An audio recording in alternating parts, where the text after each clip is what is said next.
Hello viewers, welcome to Vicky movie view. இந்த வீடியோவில் நாம் பார்க்க போகிற படம் சைனீஸ் படமான லெஃப்ட் ஹேண்டட் கேர்ள் படத்தை பற்றி தான் பார்க்க போகிறோம். இந்த படத்தோட கதையை பற்றி பார்க்கறதுக்கு முன்னாடி இந்த படம் கேனிஸ் ஃபிலிம் ஃபெஸ்டிவலில் எல்லாத்துக்கும் திரையிட்டு காமிச்சு அந்தளவுக்கு மிகப்பெரிய வரவேற்பை பெற்ற படம் இது.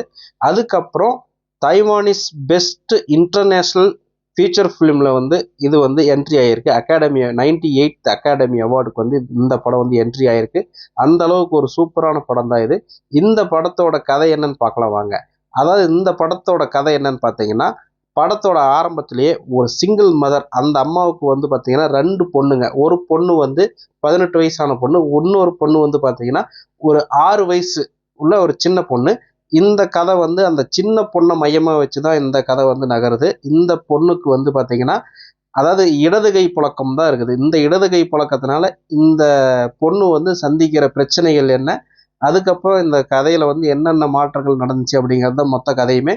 இந்த கதையில் ஒரு 4 ஜென்ரேஷனை காட்டுறாங்க. அதாவது பார்த்தீங்கன்னா, அந்த சின்ன பொண்ணுக்கு உண்டான ஒரு ஸ்கூல் போகிறது, அதுக்கு தகுந்த மாதிரி ஒரு விஷயத்தை காட்டுறாங்க. அதுக்கப்புறம் அந்த சின்ன பொண்ணோட அக்கா அவங்களோட வேலைகளை காட்டுறாங்க. அதுக்கப்புறம் அவங்க அம்மா ஒரு சின்ன ரெஸ்டாரண்ட் வச்சு நடத்துகிறாங்க.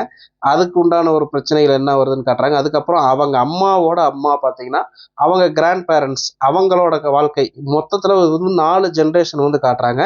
இந்த 4 ஜென்ரேஷன்லையுமே அவங்களுக்கு ஒவ்வொரு பிரச்சனைகள் வருது. அந்த ஒவ்வொரு பிரச்சனைகளுமே எப்படி சமாளித்து வராங்க. அதாவது ஒவ்வொருத்தருமே தன்னோட வாழ்க்கையை எப்படியோ வாழ்ந்து அந்த ஒரு அவ்வளோ பண கஷ்டத்துலேயுமே அவங்க அம்மா பார்த்தீங்கன்னா அவங்க அப்பா கூட இருக்க மாட்டாங்க. அந்த அப்பாவுக்கு ஒரு சின்ன ஒரு ஆக்சிடென்ட் மாதிரி ஆகி ஒரு ஹாஸ்பிட்டலில் படுத்திருப்பா. அப்படி அந்த அப்பா குடும்பத்தையே கவனிக்காத ஒரு அப்பா அவங்க அம்மா அடிக்கடி போய் பார்த்துட்டு வருவாங்க. அதை அவங்க பொண்ணுக்கு பிடிக்காது. ஏன் நீ அப்பாவை பார்க்க போகிற, அவர் தான் நம்ம குடும்பத்துக்காக எதுவுமே பண்ண, நம்ம எவ்வளோ கஷ்டப்படுறோம் அப்படின்னு சொல்லி, இது ஒரு முக்கியமான ஒரு வேலை, இது ஒரு எல்லாத்துக்குமே ஒரு கடமை அப்படின்னு அவங்க அப்பாவோட ஃபியூனரலுக்கு அவங்க அம்மா பணத்தை கலெக்ட் பண்ணுறதாகட்டும், அதுக்கப்புறம் அவங்க அம்மா கிட்டேயே தன்னோட ஃபேமிலி ப்ராப்ளத்துக்காக பணம் கேட்டு அது பண்ணுறதாகட்டும், அந்த மாதிரி ஒவ்வொரு கதையுமே ஒவ்வொரு கோர்வையாக வருதுன்னு தான் சொல்லணும்.